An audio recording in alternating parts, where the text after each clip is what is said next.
Welcome back to the Northwoods Kindred Podcast. I'm Bodvar, the Chieftain and Gothi of the Northwoods Kindred. Really great to see you guys again. Can you believe it's been a week already?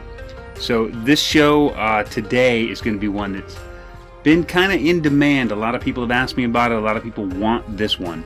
So I thought I'll just get it out of the way because I got a lot of experience here, maybe a little more than some people, and it would be a lot of fun to just share this and help you guys get on the right track. And today we're going to talk about raising children on the path, or raising children to Asatru parents. You know as well as I do, if you've been on this path for a minute, that when people hear your religion, it's over at that point.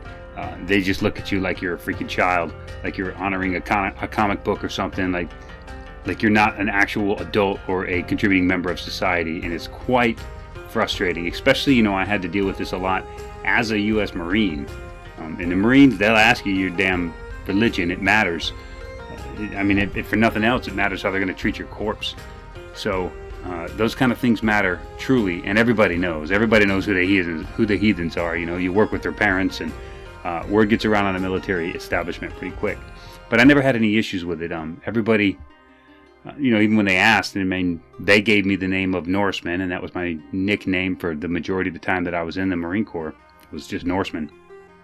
Because, I was kind of like the go-to guy if anybody had any questions about, Vikings or the Norse religion or anything like that. But the entire time that I was in, I've had children. My wife and I, we've been together since our freshman year of high school. Maybe just a smidge before that, but officially together since our freshman year of high school. And we got married in 1993, which was the same year that I went into the Marine Corps. So we're no stranger to getting those sideways eyeballs, especially from some of them Marine wives. Some of them are pretty good zealots. They're pretty steadfast in their devotion to the Jesus, and they don't like it when somebody kind of goes against the grain like that. So we're definitely used to dealing with that kind of stuff. But the kids aren't, nor did they get to make the choice.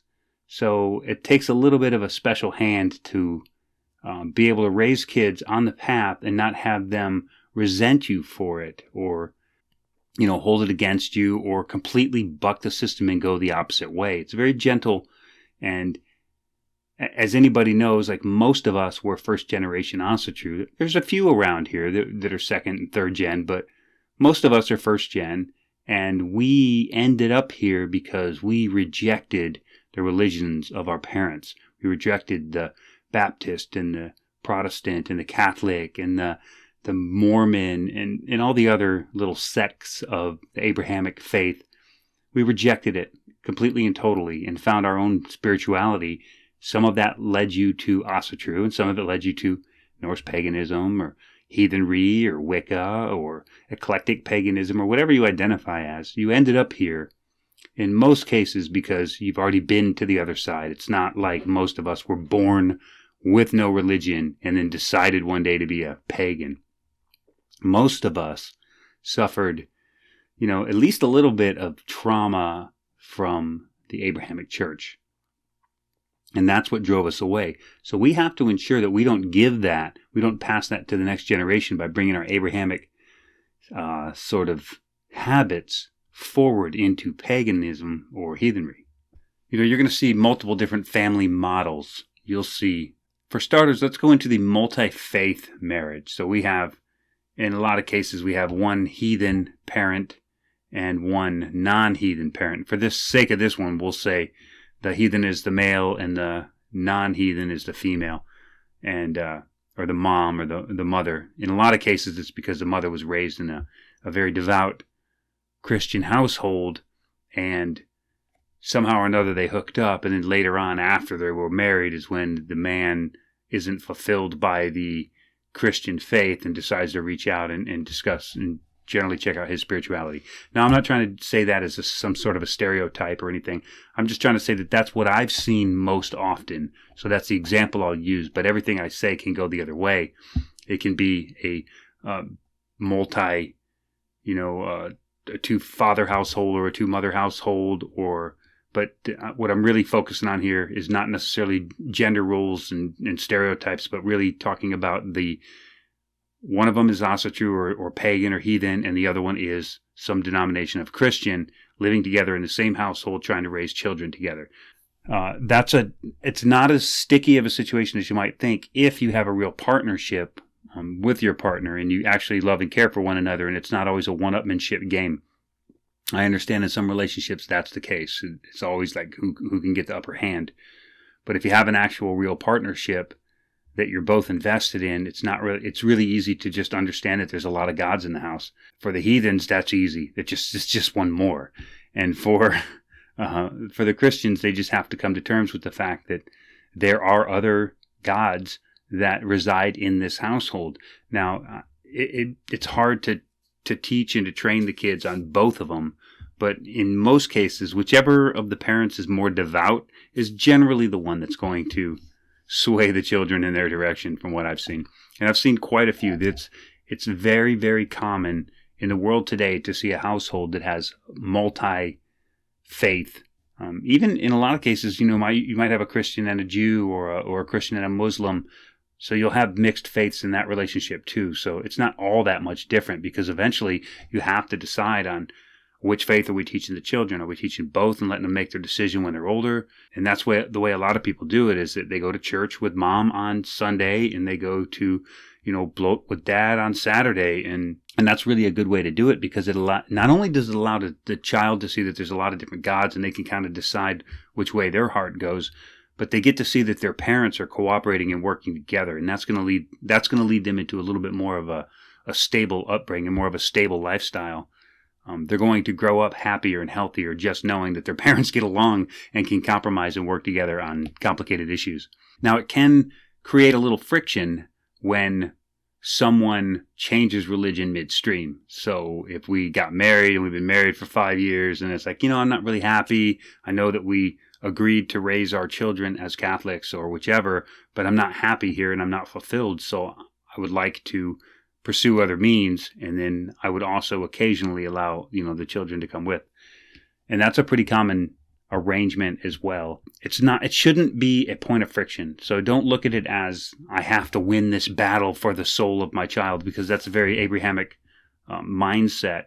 But if you really got to kind of learn to compromise on it. But the midstream change, that's the one that's a little bit harder to come to, because the person who's changing, who's leaving the Abrahamics and coming to the Asatru or the pagan faith is the one who's really going to have to make the concessions, especially at first, until everybody gets used to it and has to, kind of gets a feel for the new dynamic in the household. And that means celebrating Christmas. If you want to go outside and make a little offering for Yule and stuff with the kids, maybe that's okay. Maybe that's something you can agree on, but you're certainly going to be sending out Christmas cards and having Christmas dinner with the in-laws and that kind of stuff. And there's nothing you can do about that. You just have to compromise in that case, because everything that you do is viewed by the children. And if it's combative the whole time about, no, they're going to church, no, they're going to bloat, then the kids aren't going to want either. They're just going to want whatever it takes to make mom and dad quit fighting. You have to have a cool, calm head, and you got to come up with an integration plan once you're stable and you realize that this is what I want to do. This is where we're going to go with this. What is going to be our integration plan? How are we going to integrate this into the family dynamic, and then potentially bring in other members of the family, even at a part-time? We do have mixed relationships in this kindred.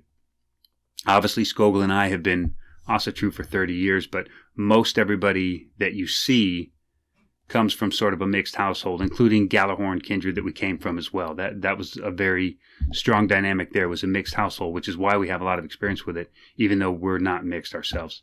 And I have never seen it not work, as long as both parties agreed that they would, that they loved each other and they would make concessions and then, move forward from there. One of the biggest points of friction that you'll find in a mixed religion household, especially for the children, is the religious gatherings or the religious celebrations and the social rituals that happen, like a baptism or a wedding, even a funeral in a lot of cases.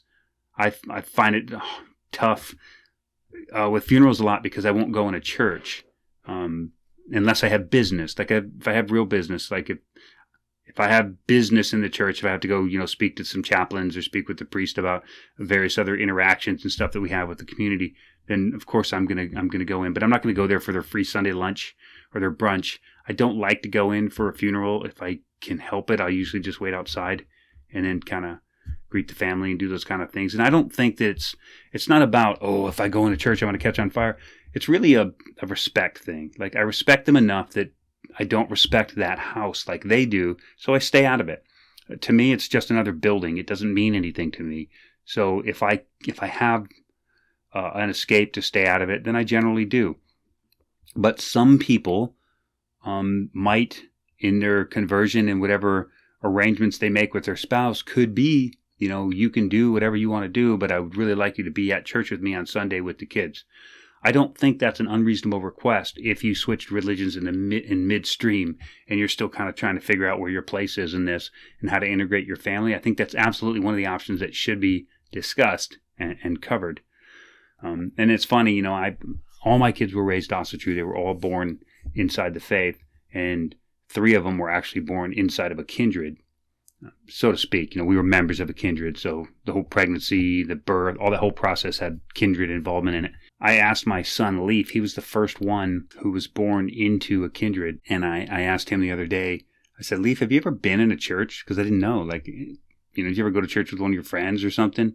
And that tells you how strong of an arm we have on it, right? But he's like, yeah, I went to a church not too long ago. And I was like, what'd you go there for? He's like, I went to the church, the chapel on base, because the base kindred was having a bloat, and I was going to help him out.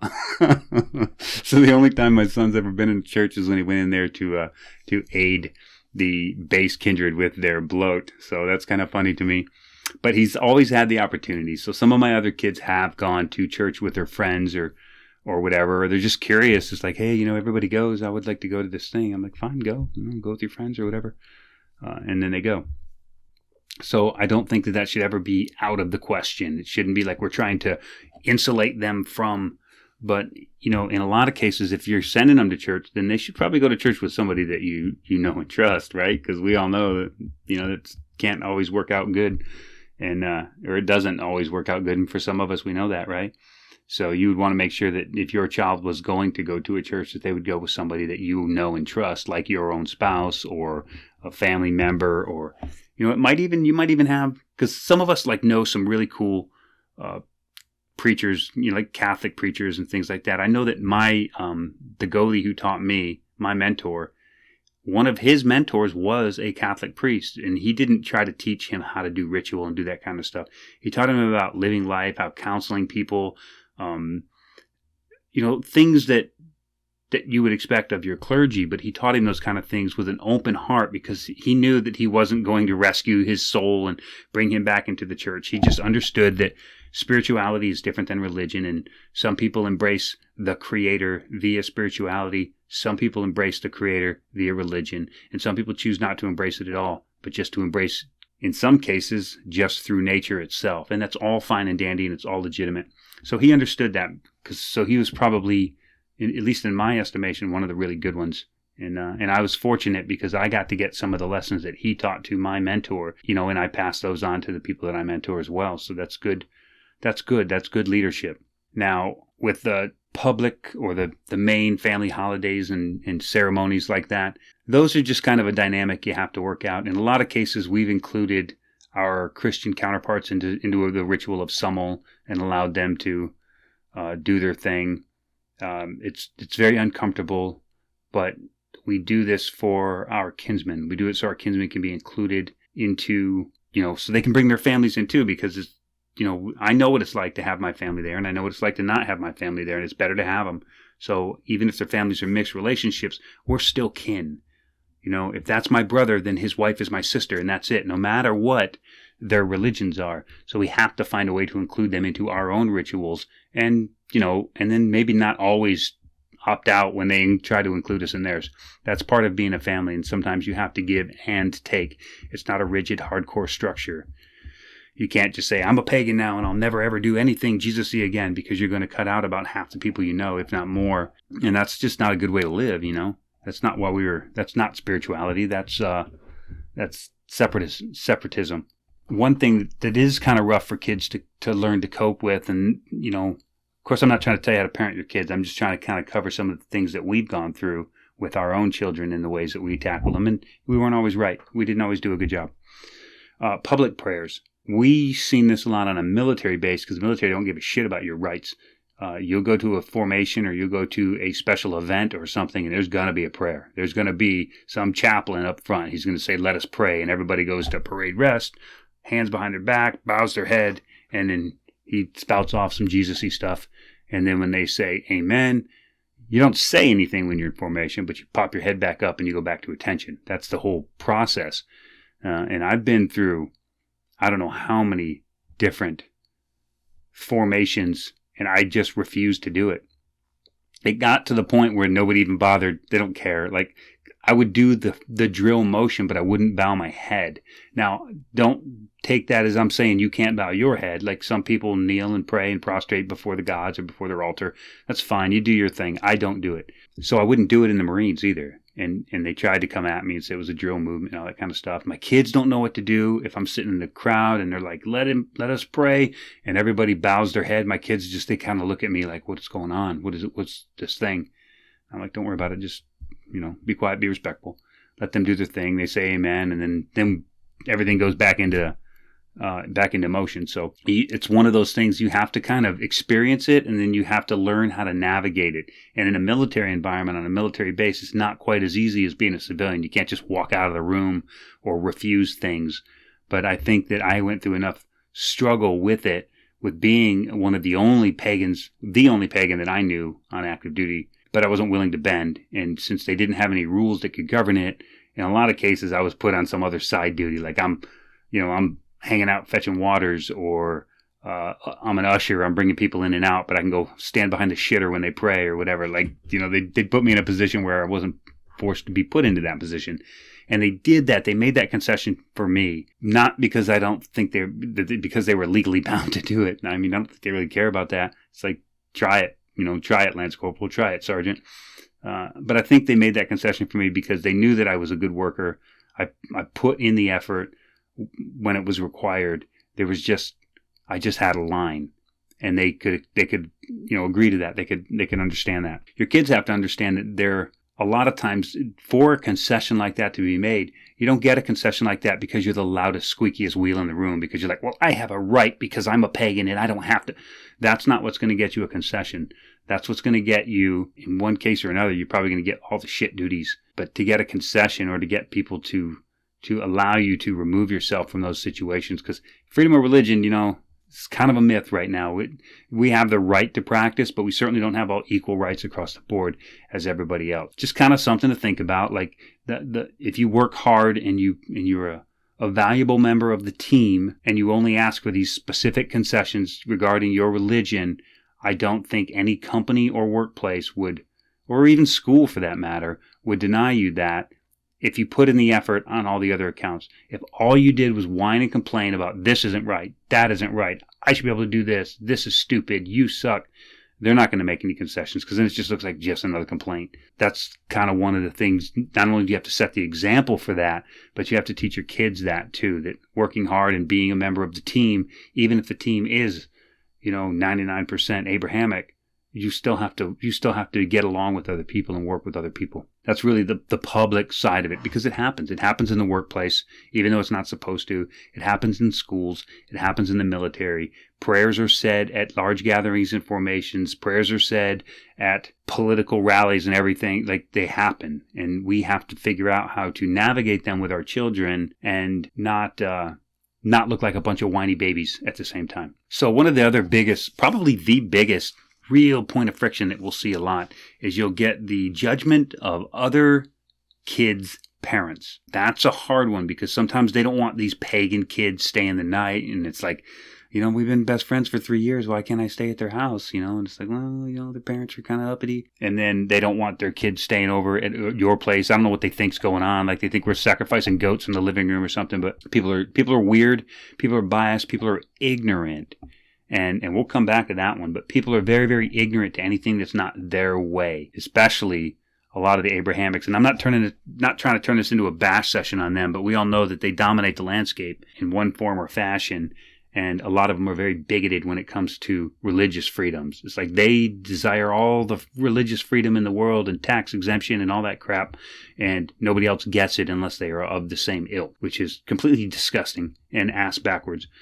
But we're seeing that a lot more on sort of a political spectrum too, on the left and the right, is that everybody demands and demands and demands, and nobody's willing to make a concession. I'm not sure that one's going to be going away anytime soon, both in this religion and around it. But other kids' parents are a big problem, and there's nothing you can do. Sometimes you'll get a good one that's ignorant but open-minded, and you can have a conversation. It's like, hey, let's go get a coffee and, talk about it. I'm not trying to convert you or nothing. We're just of a different faith. I'd love to talk to you about what we believe and how we practice. We might be able to benefit from each other. And some do, some don't. I know my daughter has faced an unreasonable amount of deaths in her life with family members, close friends of the family and kinsmen, her own friends in school from, grade school on up through high school. Unreasonable amount of death. But fortunately for her, we have the summel, which I've discussed before, and I've got videos on it. You can go check those out on YouTube on how it works. But it's a really, really well-structured grieving process, because you don't have to end the grief at the funeral. See, I know other religions have their way. Some don't have anything. Some of them, it's you just go to the funeral and then you suck it up for the rest of it. It's like you just deal with it. But for Asatru, we have the summel, and I know a lot of people don't like the summel because it doesn't exactly have a wholesome beginning, but we've sort of structured it in a way that it works for us. But the beauty of the summel is that middle round, that second round, is the round to the fallen. So that second round of summel is a very important round, because you can raise a horn and toast a fallen pet or a friend from high school, or maybe somebody you served with, or a coworker or a family member. It doesn't really matter. So you never really know. So my father died the day before 9/11, September 10th of 2001. And I was deployed at the time. My wife was pregnant with my son Leaf, and the one I just talked about with the church thing. So he was just a little, fetus at that point. 9/11 happened, and on my way to my father's funeral, because I was deployed, I flew into Hawaii, jumped a MAC flight into San Diego, grabbed my wife, and we bolted towards my dad's funeral, but he had died in transit, so we were flying to his funeral on September 11th. We were in the air when all of that stuff was happening, when those were crashing into towers and whatnot. And my father had just died, the day before, and I didn't get there on time because I was, out in the Pacific Ocean. It took a little while to get home. Sometimes that stuff comes back, even 20 some years later, and it's nice because we have a ritual for that. Nobody's going to be like, oh, come on, man, your dad died 20 years ago. Like, get over that shit already. We don't have to deal with that. We can sit down and I can raise a horn to whatever I want. And if that's the emotion for the month, if that's the, what touched me, or what, whatever I felt, whatever hit me in the feels, like maybe I had to change a tire and I'm like, man, I can remember my dad teaching me to change a tire, right? You just feel it sometimes. And no matter how long, it doesn't ever go away completely. So with paganism, it doesn't have to go away. You can use that and move forward into the future. And like with my poor daughter, she's had more death than most adults in their lives, from classmates from grade school on up to high school, and kinsmen and friends. So she's kind of become the little healer for her little peer group. And, their parents are pretty open-minded, so they know what's going on. They come over here, and my daughter's kind of twisted a summel up a little bit, where it's just sort of her ritual. It's not even religious at this point anymore. It's just a grieving ritual that she can do with her friends. So they come out, we get a whole bunch of these girls running around the house. They all go out to the Vey, and then I make them some non-alcoholic mead, or give them some apple cider or something, and they go out there and they do this little ritual, and Sasha leads it, and she's just a little girl, she's not even driving yet. But she's competent and confident enough to lead this summel ritual for her peer group, and even articulate enough with the ritual to change it up and not make it a religious thing, but to make it a grieving and a friendship thing, all because she was raised in it. She was born into it, and she's seen it exhaustively her whole life. So it's just sort of part of who she is. So she gets to be the leiknir. She gets to be the healer for her peer group. And it's almost like whenever something happens, her friends are like, Sasha, can we go do a summel thing again? And she's like, yeah, let me talk to my parents and put this thing together. Because we raised them right. But we didn't know what we were doing. Like, this is all uncharted territory for us. There were no books to buy or homeschool kits or anything like that. It was just like, we got to figure this out. Like, we have an issue. We have a solution. Now we got to make these two work together.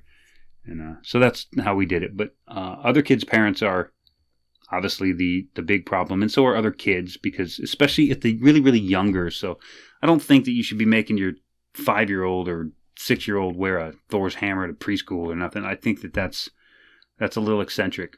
If they want to, fine, but they have to know that the other kids, especially the Christian kids, a lot of them are real bigoted, and they will single them out unless they have some just overwhelming, awesome personality where they can just kind of just take people and make them their friends.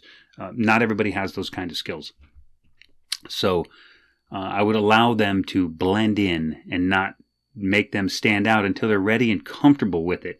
And the only way they're going to get comfortable with it is if you teach them the way, and you teach it in a respectful and gentle manner to where they learn it as their lifestyle, not as their religion. So with us, Asatru is, I mean, you probably figured as much, but it's not just a religion. It's not just something we do on the weekends. It is absolutely our lifestyle. It is a part of everything that we do, from craft to the food we eat and cook, to our daily routines, to how we deal with people and how we interact on the internet and in these groups, to how we interact with people in real life. It all matters, and it's all part of the way.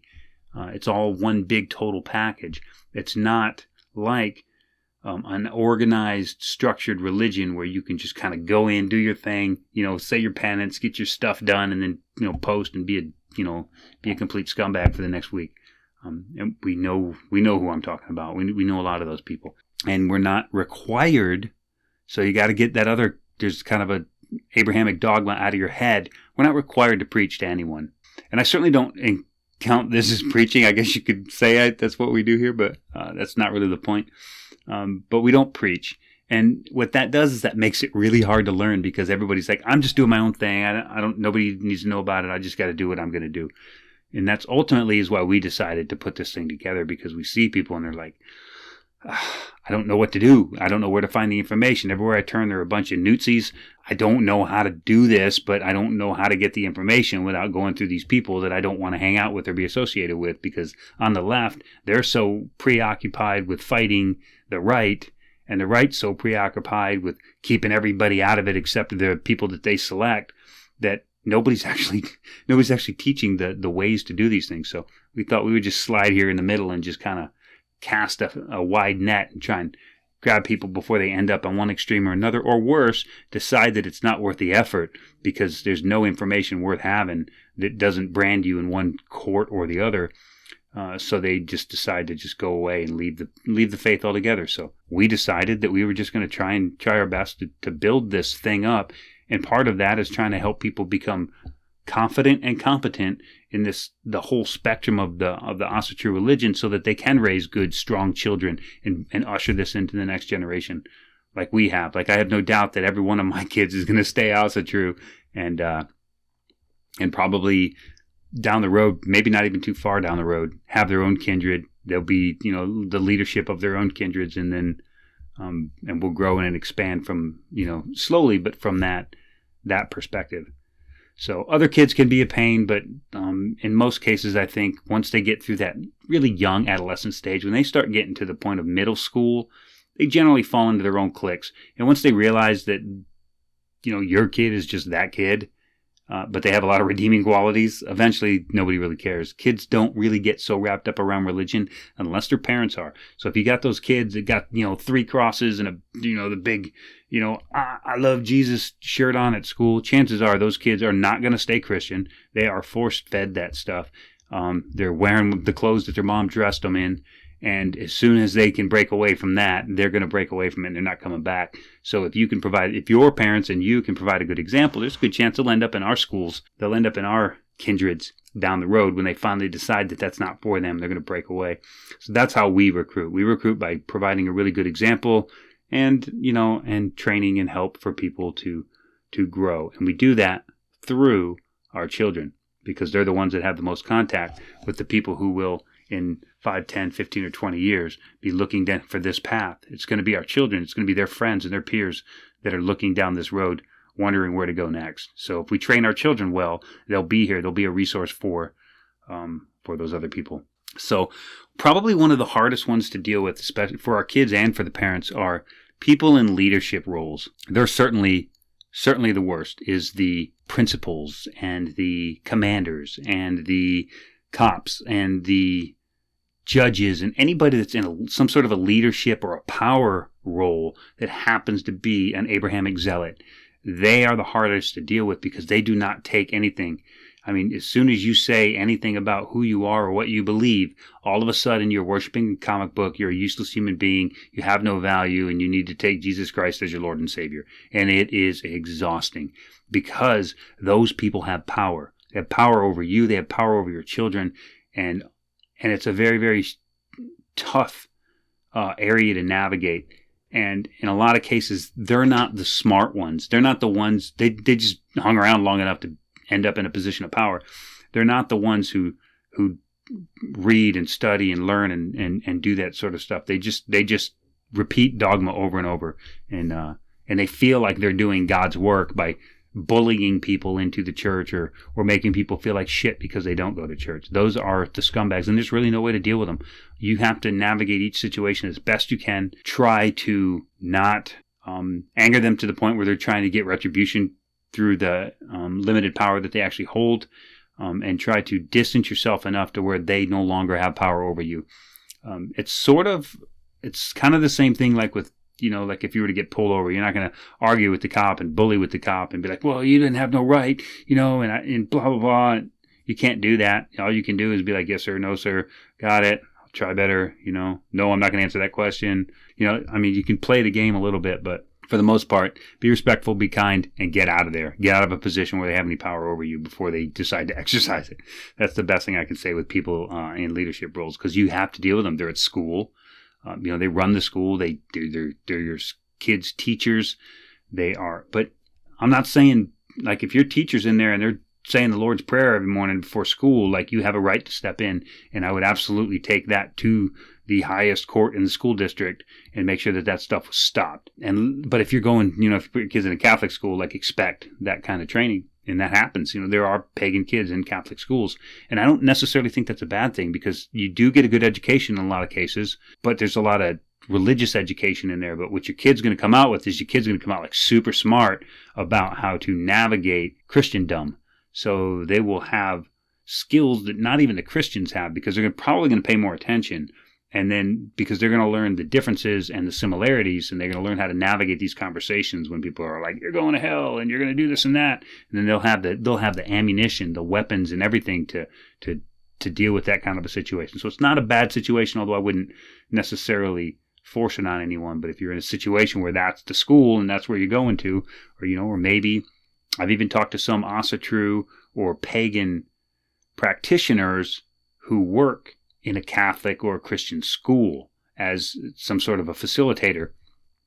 That's a sticky situation, but if you can separate your religion from your job, then you're probably more mature than most everybody else around there. But if that's your situation, you have to learn how to manage that. But there are social situations, work situations, school situations, police and other authority figures that you have to navigate. And you can learn how to do that. In a lot of cases, you'll learn gently by trying to overcome a lot of the pressure that's being put on your own kids. But then the key is to not get too angry over it, but to always keep a level head when it comes to religion. People are passionate and bullied, but the second anger comes out and you're trying to talk to this teacher about, you can't be praying with my kid, then that's not our way, it's not our religion. If you start doing that, all of a sudden there's no more learning occurring. Nothing else is happening at that point. Everybody's shut off. You're not listening to them, they're not listening to you. Absolutely nothing is going to happen. But if you can maybe go in there and appeal to their sensibilities, like, you realize this is illegal, right? And you could lose your job. Now, I don't want to rat you out, but you're going to have to stop doing this, or at least send my kid to the bathroom before you do it. Make some sort of an arrangement. So I don't want to keep beating on that one, but There are situations that I can't help you with. Those are going to be very unique to your situation, unique to the people that you have to deal with. So one of the ways you can insulate your kids against that kind of social friction is to educate them on the religion. And you do that when they're younger. You begin with stories. So I have some really cool old story books. I even have some like Old Norse eclectic readers and some storybooks like the, King Halfdan. And I have Viking It and Liking It, like just little kids' books. And they're not necessarily about the religion, but they're about the lifestyle. And what they do is they show, especially like the hero sagas and stuff, is they show people that it's okay to be who you are. It's okay to be strong. It's okay to be masculine. I don't prescribe to toxic masculinity. I don't believe that stuff. I think that you are who you are, and if you are a strong and independent, then that's okay. You shouldn't be ashamed of anything that you are. You shouldn't be any more ashamed to be strong and independent and good looking than you are ashamed to be to have a birth defect of some kind. You shouldn't be shamed for any of it. You should just be who you are and be able to experience that. And when you read the sagas, you can read the sagas and you can read about people with disabilities who did great things. And even Odin says, a lame can master a horse, and a deaf can be a stout fighter. And so even he says there is good and bad in all men, all mankind. And those are good lessons for kids, that they learn that, the things that they don't like about themselves, they can change. But the things they can't change aren't bad, and that's what makes them them. And those lessons are echoed over and over and over again in our Norse stories and our Norse tales. And I don't think that that's wasted by just telling them stories and tales, even if they're not true, even if they're not even part of the myths or part of the sagas, but they're just like a made-up storybook about, the young Viking or whatever. Read them those stories, because those stories are going to have lessons of courage, lessons of responsibility, strength, duty. Those things are going to be part of it. And they're all going to be echoed in those stories. And those are the kind of things we teach our kids so that they can grow up strong and confident. I see a lot of young kids now.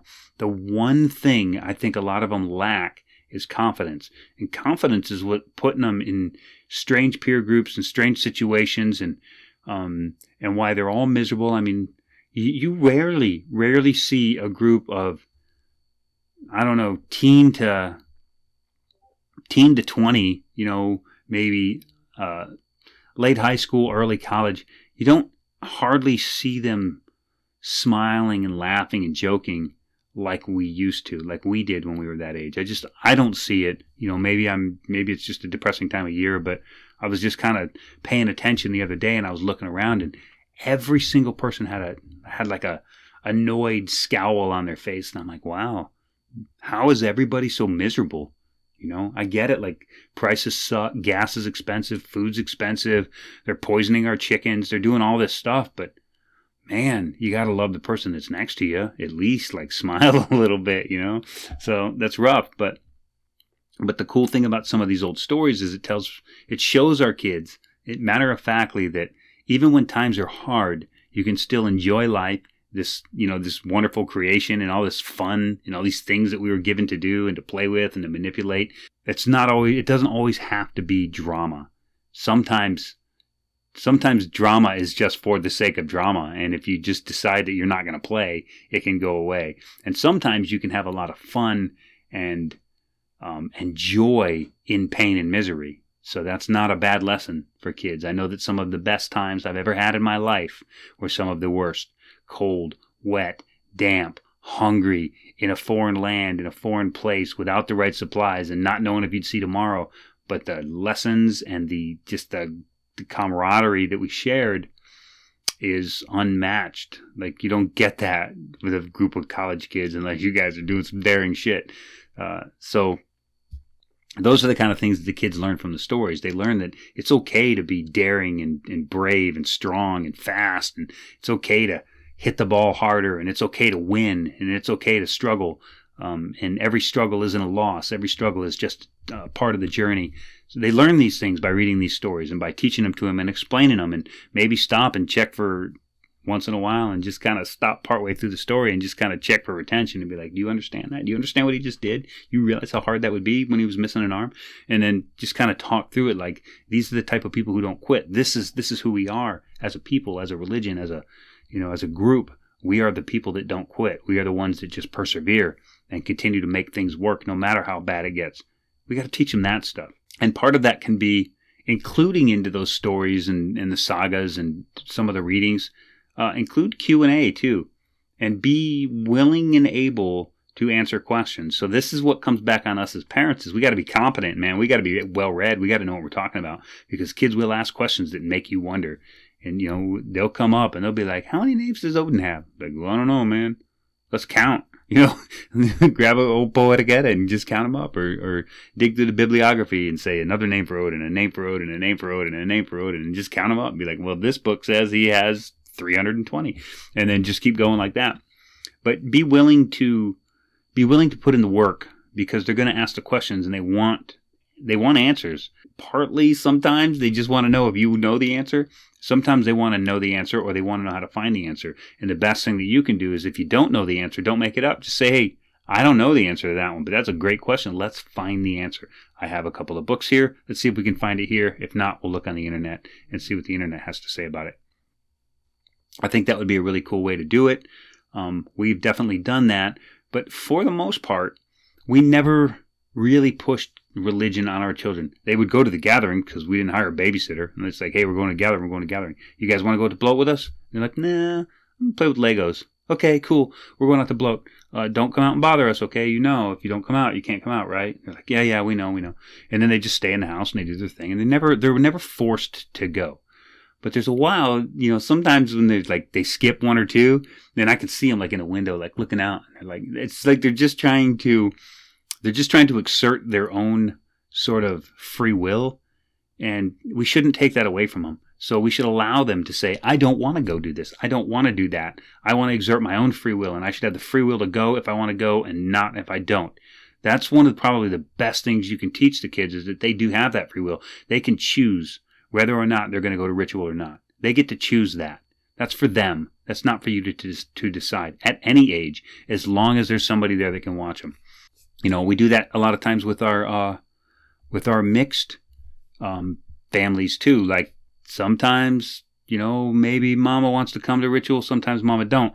Maybe mama will let the little kid go. Maybe mama won't. So that's all how it is. But my only requirement is when we have a mixed family, like if you're bringing your significant other and that person is not of our persuasion but of the Abrahamic, they're allowed to sit inside the vey or out and watch the ritual take place. There's no confusion. This is what's happening. This is all the ritual is. It's very simple. We're just speaking to the gods in a different way. That first time they can be a spectator, but this is not a spectator sport. So for us, after that first time, you can either join us fully or you can stay away, not be lingering in the periphery, watching because we're not a TV show. But we do give them that. We let them at least get exposed to what the ritual looks like. We owe them that because they have to deal with their partner. And it doesn't work well for our kinsmen. They're going to come to a gathering and then their partner has no idea what's going on. Everybody's brain automatically goes to cult. And, what are they doing over there? You guys are dancing naked around the maypole and doing this other stuff. Like they have to be able to trust you. Their significant other, even if they're not Asatru, still has to be able to trust the kindred and trust the group and understand the rituals enough to where they're comfortable not only allowing their spouse, but allowing their children to attend as well. Now, one thing I will make a point on children is if you bring children to a gathering, I don't care what gathering, a public gathering in a park, a little kindred gathering, a group meetup somewhere, if you bring children, you are responsible for your children. At no time should you ever delegate that responsibility to one of your kinsmen. And what I mean is unwittingly. Like, don't just get up and disappear and leave your kid there because your great kinsmen are going to keep an eye on your kid. That's not the way to go about it. The way to go about it is saying, hey, can you watch him? I have to go to the bathroom really bad, and I can't take him into the ladies' room, or I can't take her into the men's room. So can you watch him for just a minute? They'll be like, yes, absolutely. Hey, come here, man. Let's do this thing. And they'll keep them busy while you come back out. But to just disappear and not let anybody know is not fair to the kindred, and it's It's definitely not fair to the other people that are there. It's not fair to the other parents. They have their own kids, or they've already raised their kids. So you can see where this goes. Just be very, very responsible and attentive to your child's needs. You should be fixing their plate. You should be cleaning their skinned knees. You should be, putting Band-Aids on their skinned knees. You should be, making sure they got the drinks that they need. You should be keeping them out of trouble. Now, everybody's going to have an eye on the kids. They're going to know that, no, but don't play with that. Don't play with that. Where's your mom at? That kind of thing will happen, but you can't just by default be like, oh, these people are so great. I can just run free and my kid can run free and nobody has to watch. And that's a really good way to not get invited back. If you bring kids or you have kids, obviously they're your responsibility to gathering, because it's very hard on everybody else that didn't bring their kids or has their own kids to deal with. So now we're going to go into a different kind of a parent relationship, because we talked about mixing religions. Now we're going to mix other parents. So you might have a non-traditional relationship, such as 2 dads, 2 moms. I don't know. Dad and 2 moms, mom and 2 dads. I don't know. Like that. I'm not here to judge that kind of stuff. But those are the kind of things where you're going to have to navigate individually. So we have a very traditional relationship in our house that we've got 5 kids together, 4 boys and a girl. Skogul and I have been married since 93. We've been together since, I don't know, late 80s sometime. So all of our kids are our natural kids. And she was always stay-at-home mom. I was always working dad. You could do that before. You can't really do that anymore. I understand that. But so everything was real traditional male-female roles in the household. So it was, we already had kind of a model to go on, because we could go on the model of our fathers and our grandfathers and, our people all the way back.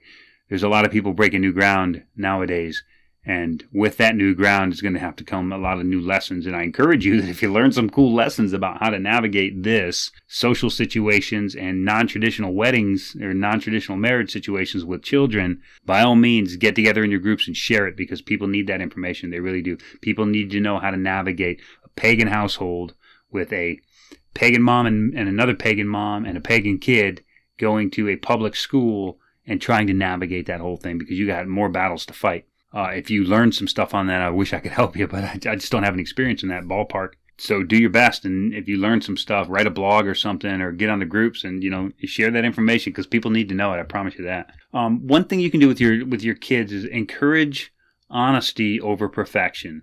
And I will admit that I have been guilty of this, especially when I was a young parent. I was trying to figure it out. Like, we slowly wrecked our kids, and they're getting better as they go on. But, of course, like everybody else, we had our starter kid. One of the things that I've learned that I've tried to adapt to is honesty over perfection. If your kid messes up, because your kid's going to mess up, the sentence will be way less, if at all, if honesty comes out first over lies and deceit.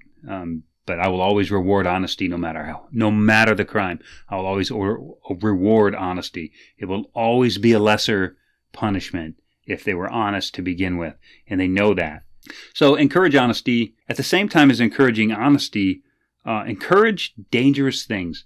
Encourage them. I'm going to kind of take a cue from Jordan Peterson here, but encourage them to do dangerous things carefully. That might not be the right thing, but I know that in his 12 rules, he said something about don't interrupt kids skateboarding. And so the lesson that he was giving was when kids are trying to do dangerous things, they're learning their boundaries, and they're learning their bodies, and they're learning their social skills. There's so many things that are happening that if you just come out and you're like, knock that off, get in the house, then there's no more learning. If you want Viking children, if you want children who are brave and daring and strong and athletic, and they want to go do things, and they want to be things, and they want to make things, and they want to just be great, you have to make sure that you take the kid gloves off. Don't dwell on every skinned knee. Like, laugh at them a little bit. Like, let them feel pain and laugh at them a little bit. Let them feel a little bit of pain, as long as it's not going to create any long-term injury. I'm not like laugh at the kid when they break their leg riding their bicycle or anything. But when a kid skins their knee, give them a chuckle, because if you run over and you're like, oh my God, baby, oh, let me get this, somebody get some peroxide, call 911, and it's just a raspberry. You're not doing the kid any justice. You're scaring the hell out of them is what you're doing. I tell you what, watch a little kid, bump their head. They'll look at their parents. They'll be like, bonk, and they'll look right at their parents, and the parents are like, oh, the kid will start crying. The parents are like, the kid's going to start laughing. That's what it is. They're looking to you to tell them how to react to these situations. And if you overreact to small things, they will learn to overreact to small things. And then eventually, they're grown-ups. who can't function in a normal society because they overreact to the little things, and when the big things happen, they straight melt down. That is not a Viking. And I'm using the term Viking kind of in jest. Don't come at me with like, oh, Viking was a job. I know all this shit, all right? Just don't come at me with that. I'm trying to be a little bit humorous here. What I mean by Vikings, I mean daring and bold and brave and, and challenge themselves and challenge others, people that other people can look up to, natural leaders. You want to raise these natural leaders, and you're not going to raise natural leaders that overreact to minor situations. That's just a word of advice. Like, you can discard my advice if you want. You can just hang out if you like hearing my voice. I don't care. Viking again. Eat Viking food. And when I say Viking food, I don't necessarily mean Scandinavian cooking, although a lot of it's really, really good and some of it's really weird. But I mean, eat not just hot dogs, hamburgers, American pizza. Like, be diverse with your food. Experiment with, have Thai food one night. Have some Scandinavian food. Maybe have some South African food. Or the world is full of just amazing food. I love food, and I think that when you encourage ethnic food in general, you encourage people to be curious and try new things. One of the easiest way to get children to grow up and be a little bit daring and to pursue new things is by starting them out by trying new foods. We all know the kid that won't touch broccoli and won't touch Brussels sprouts and won't touch cauliflower and won't touch this and that. That's the same kid who has hay fever, won't ever leave the house, plays video games all day. They don't have a daring bone in their body. They won't try a new food. If you can't try a new food, are you really going to go bungee jumping or skydiving or river rafting or rock climbing or doing anything remotely exciting and worth living for? Probably not. So let's try and get diversity in their diet right from the jump. And I'm not trying to preach to you about the food pyramid and what you should feed your kids or anything. It's not really about the diet. You can make fat kids or skinny kids. I don't really care. The point is that there's a level of personal challenge where you see a dish that you're unfamiliar with, and you're unfamiliar with the smell and the flavor and the look of the food, and you're like, I don't know if I should try that. But you try it anyway, and sometimes it's amazing, and sometimes it's complete vomit, but at least you tried.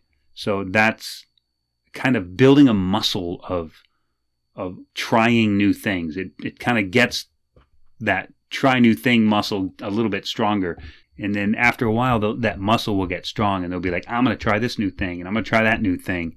And as long as they've got a little bit of experience that they gained by doing dangerous things carefully, and a little bit of ability to just try new things and get up and go, they're most likely going to be safe.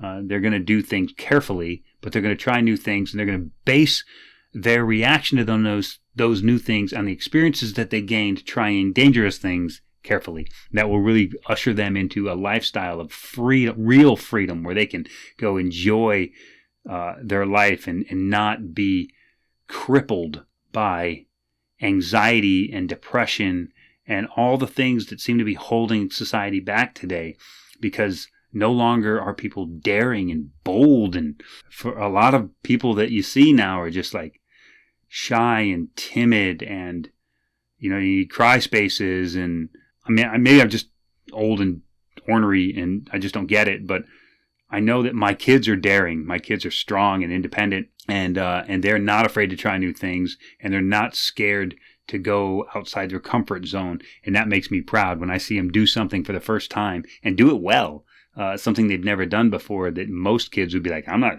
going there. I'm not doing that. It's just exciting, like my little baby girl at 4 years old, taking a fish off the hook or putting a hook in a worm. Like, daddy don't do that for her. You want to catch a fish, you're going to learn how to bait a hook. Those kind of things. And yeah, maybe they get a hook stuck in their finger. So what? Take the barb off it before you give them the hook, and that way at least it'll come out easy. Do the little bit of parenting that you have to do, but let them do those dangerous things carefully, and let them learn lessons the hard way when they're young enough to bounce back really good. Encourage exploration in your kids. So this is one of the things that you can really do for raising heathen kids, is encourage them to explore and learn. One of the things I did with my kids really young was I would do like in fact, I did this with students at sniper school too, to just kind of expand their mind a little bit. Was I would show them the world in a box, is what I would call it, and you would just basically take a shoebox-sized square of Earth, like a 1 foot by 1 foot square of earth and get right down close and just stare at that square of earth and just look at how much life is in it. So you got your grasses, you got a little weed, you got, 2 or 3 different types of ants. Maybe there's a little bug on a leaf and butterfly and all. There's so much life in it. You dig down an inch or two and you start finding worms and, big grubs, and you just find everything. Like, there's so much life in that little teeny tiny space. And then you tell them to look around, and it's like, look how big this backyard is. How much life is in this backyard. And then look how big this world is. And just think every inch of it is covered in life. And you have to respect that. And if you can teach them that, then you can have well-adjusted adults who don't disrespect life and disrespect, the creation that's around them. They actually get to understand that the gods created this for us to enjoy. And as long as we enjoy it responsibly, it'll always be here for us. So you can start with something like that. And it starts with the backyard and exploration and the ability to let them go off the leash and go explore a little bit and risk a skinned knee or a poked finger or a cut hand or something. I had a pocket knife in my pocket since I was about 4 years old. So I'm with that, exploring and letting kids do things. Say no less often. Maybe you don't have to always say yes, but sometimes you can say not right now or let's figure it out together. If it's something that might be a little bit risky.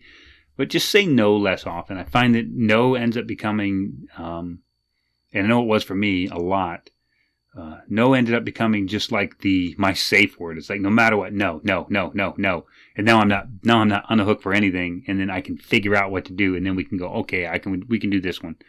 Instead of just committing and being like, yes, let's do this. Let's do that. Because when you say no too often, what I found is they learn to not ask. Because they're like, the answer is automatically going to be no. I'm just not going to ask. I'm just going to go to my room and be sad all the time because I can't ask, because every time I ask, the answer is no. Instead, give them yeses more often, even to small things. If they say something random out of the blue, like, Dad, let's go get some ice cream. Okay, that sounds fun. Let's go get ice cream. And then go get ice cream. You don't have to say no. Say no less often. And with that, enforce like a personal discipline in your kids. Like, hold them accountable for things they do. There's no off the hook. There's always a consequence. And they should learn early that every action has a consequence. And if they're responsible for something that didn't go right, regardless if it was their fault, it's their consequence to bear. You'll raise children who have more they take responsibility, and you'll find that those are going to be the leaders of the future. And what we need is we need Asatru leaders in the future. We need these kids to grow up and be strong and well-adjusted. The Christian kids aren't getting there, and that's been going on for a great many years. But they already have the monopoly on the leadership in this country and really abroad as well. So let's start training our children to not be needy about everything, but to be problem solvers, have some discipline, be the leadership in the future that we wish we had now. So they can be the politicians, and they can be those in power, but have a pagan twist on it, which will make them probably better leaders than some of the ones that are in power now, because they lean on the cross so heavy that it makes them ineffective in their leadership role. So we can do that. We can do that by enforcing discipline and encouraging them to participate. And they'll be more encouraged, like I said, by not saying no all the time, but saying yes. Then they won't be afraid to ask, because if you don't ask, you won't get, ever. That's a very important lesson to teach them too, is that if you want something, ask for it. No can definitely be the answer.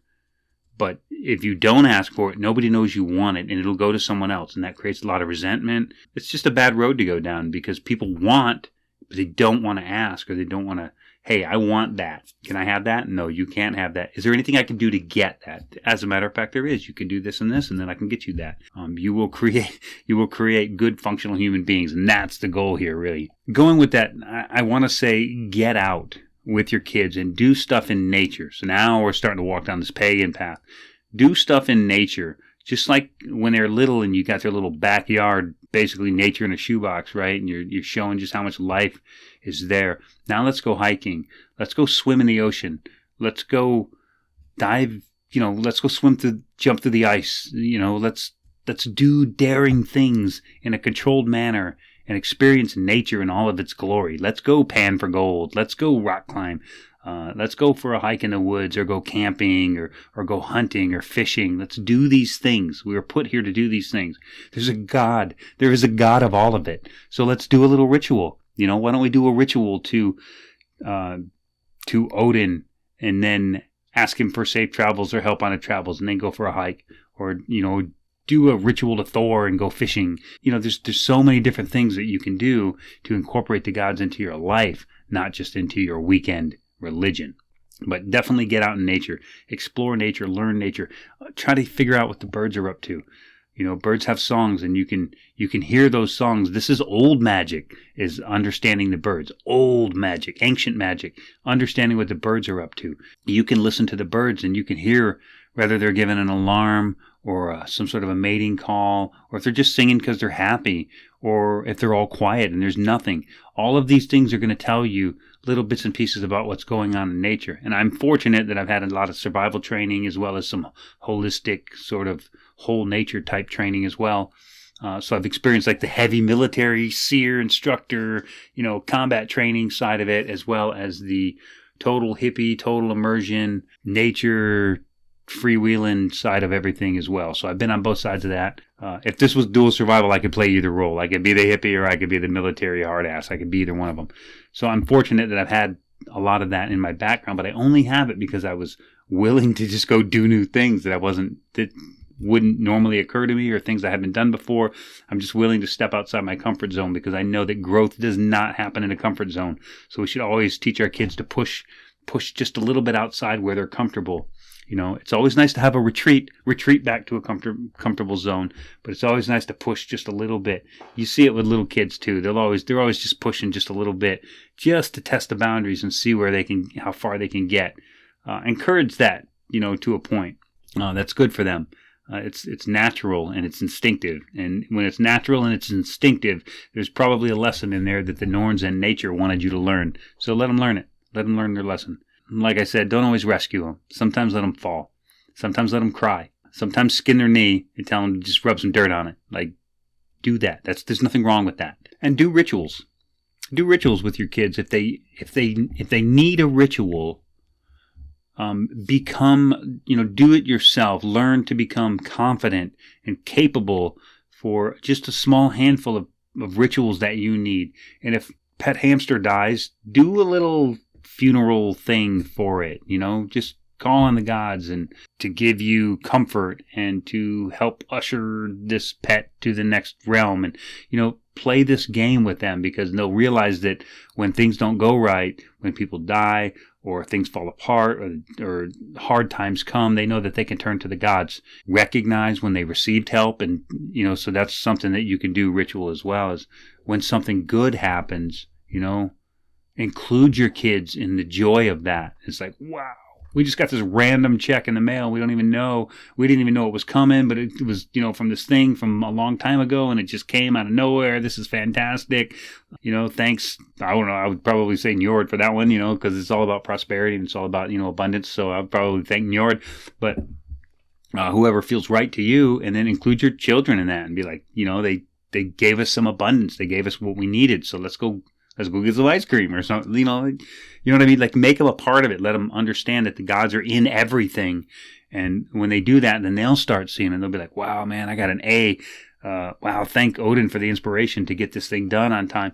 When that starts happening, then you created a heathen.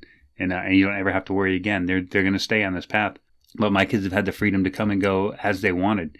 And none of them have ever wandered, really. I had one of my sons kind of was rebellious, and he's like, I'm Christian now. What are you going to do about it? I'm not going to do anything about it. Congratulations. Here's a Bible. Read it, because if you're going to be a Christian, you should be a good one, and you should understand that book that you're pouring your heart into, and you should be able to talk to people about it, and you should be articulate, and you should know your religion. So here's a Bible. I Vikinged it from a hotel, and you're welcome to it. Go read it, go learn it, and then when you're done with it, pass it on to someone else or buy another one. It was a rebellious phase, but I gave him the opportunity, the room to run with it. Go rebel, go do your thing. If you're going to go try on other religions, at least do it well. I won't say that there's anything wrong with that. There's nothing wrong with knowing the dominant religion that's in your area. There's nothing wrong with knowing what's being preached. because those are what you're going to be up against. And it's not always bad either. I'm not trying to bash on all Christians, because not all Christians are bad. They're not all zealots. They don't always try to ram it down your throat. Some of them are just humble, and they are into what they're into. Others got to jam it down your throat every chance they get. Teach your kids life skills. So our ancestors, and if we just want to date it at the end of the period, if we want to just talk about Vikings, life skills were important. And of course, the kids have to go to school now. It's a legal thing, and you can homeschool. And homeschool is a really good way to go, because you can incorporate life skills into the curriculum, because we know they're not teaching them that in public school. But teach them life skills. Every human should be able to cook a decent meal. For the boys, I mean, there's nothing more impressive than to have a lady over and be able to make a nice, tasty meal. Like, they should know how to cook. They don't necessarily have to be a chef. They don't even have to really enjoy it, but they should know how to do more than microwave a pizza. So teach the kids to cook. And a lot of fun can be had in cooking those, like I said, eat Viking food, right? By food from other places, from travels. So teach them to cook ethnic dishes, different foods from around the world, how to use these various different ingredients that aren't standard custom ingredients, something that's not salt, pepper, or garlic that we use here in the States, but some other more exotic ingredients, and to develop a palate for good food from around the world. That's one of the things I've always loved about being a deployed Marine, is I've always really, really enjoyed trying food in other countries.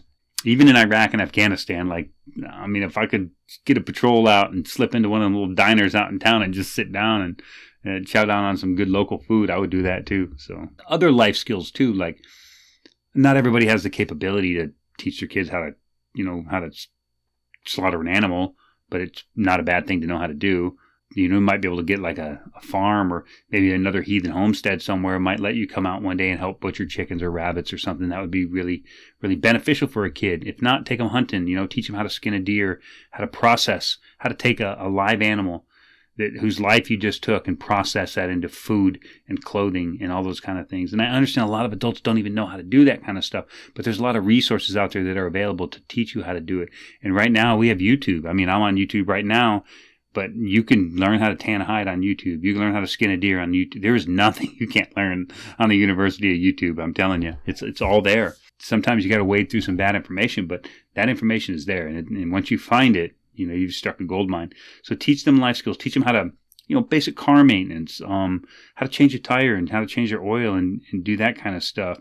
Just the general things that people will need to know how to do to get through life. And I don't say it because it's a religious thing, but like I said, for us, the religion is our lifestyle.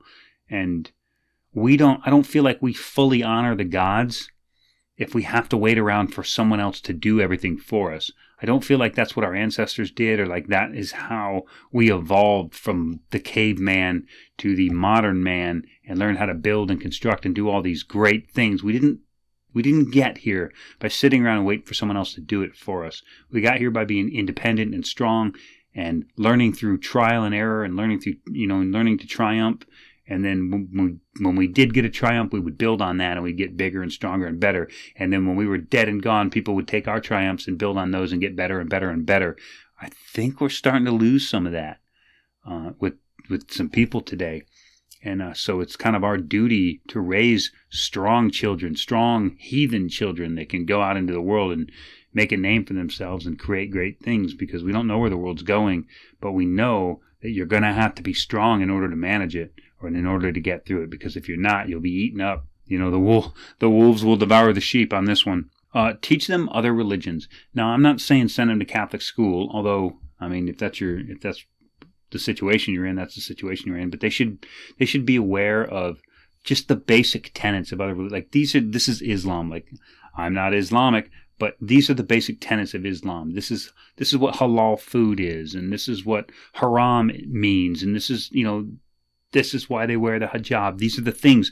So it's no longer this big scary enemy at the gates. It's just another people with a different culture and a different way. So they don't have to feel threatened by those people like so many of these ignorant bastards are now. It's like, oh, they see a headdress or something. They don't even know the difference between a Sikh and a Muslim. Like, people just make assumptions and everybody is the bad guy and everybody is the enemy because they're ignorant and they're not learned and they're not worldly and they're not wise. So teach your kids that, and you can do that with religion. They should know, every child should know the difference between a Mormon, a Southern Baptist, and an Islamist.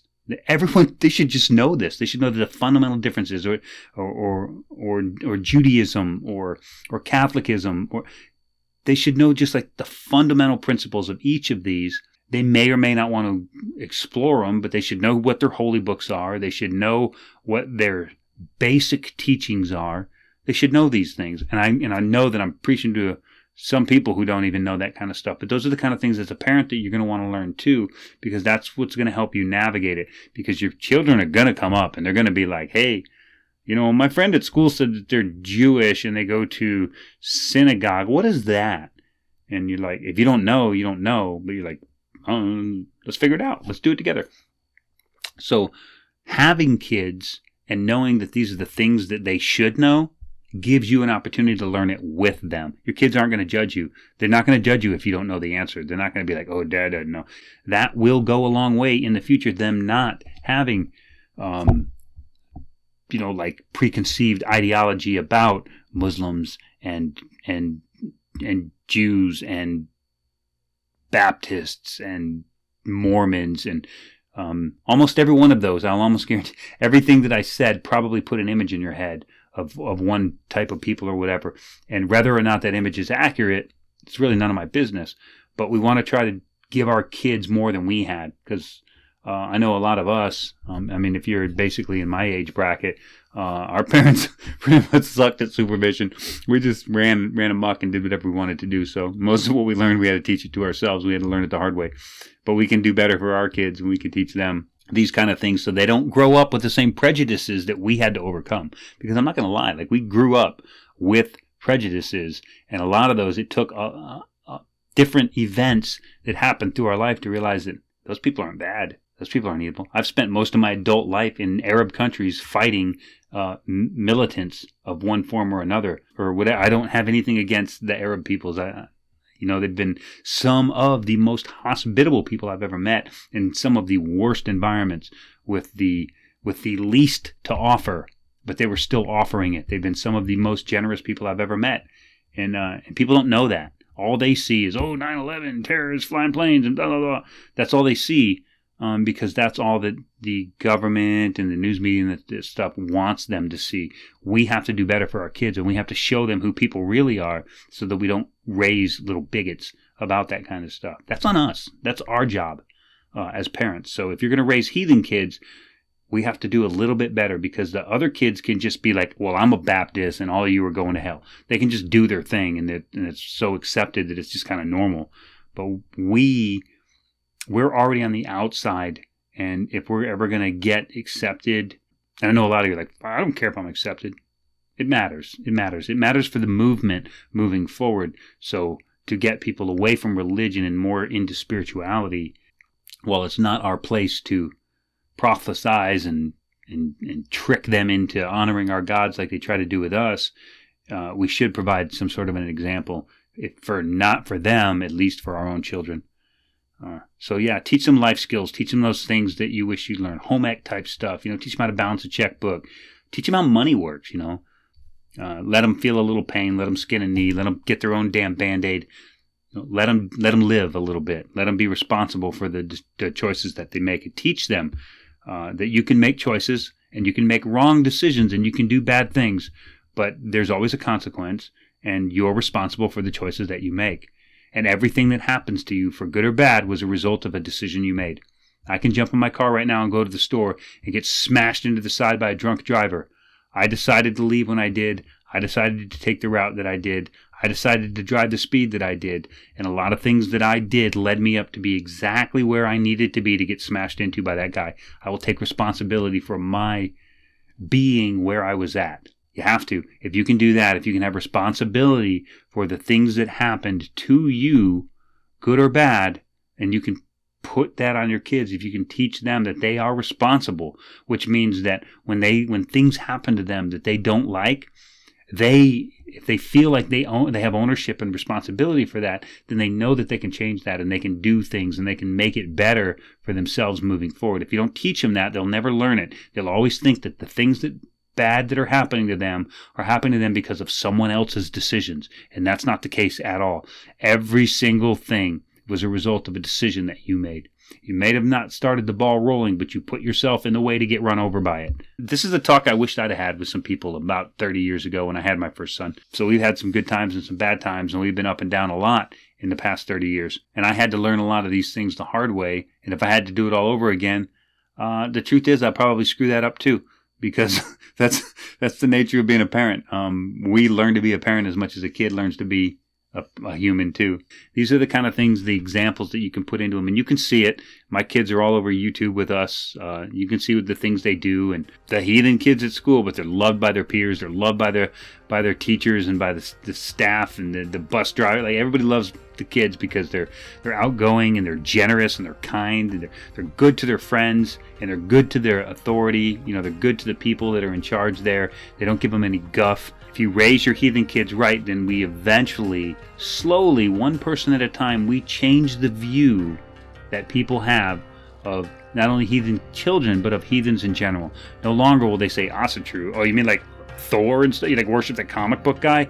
So they won't say that anymore. They'll be like Asatru. They'll be like, yeah, I've met a couple of you guys. You guys are pretty cool. I'd like to talk about that one day. You know, like, it changes the conversation. Nobody wants to have a conversation and talk with a whiny little baby who blames everything on someone else. Nobody wants to have that conversation. So we have to teach our kids to be strong and independent. They have to have that Viking soul come out and be adventurous and daring and someone that people can count on. So I hope that you got something good out of that. You don't got to take it all, but if you got a couple of really good pieces, and it was certainly worth my trouble, and I hope that you feel like it was worth your time to listen to this podcast. I will see you guys next week. I love you. I thank you for hanging out with me. It's been an absolute wonderful journey so far, even though it's been a short one, but we're going to go, we're going to grow, we're going to build it up. So until next week, be good to each other. Try not to take things so seriously. I'm Bodvar, the Go the End chieftain of the Northwoods Kindred. Þórr viki, my friends.